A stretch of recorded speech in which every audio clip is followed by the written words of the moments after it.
Let's check out this refrigerator door profile. It's made by PPGI coil, which means pre-painted galvanized iron. The hole forming process is automatic. The production consists of two major parts: holes punching and roll forming. The profile is formed by rollers gradually. Due to the material is PPGI, the roll forming process requires high accuracy.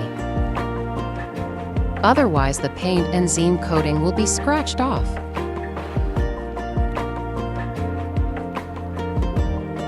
See, there are no scratches on the surface.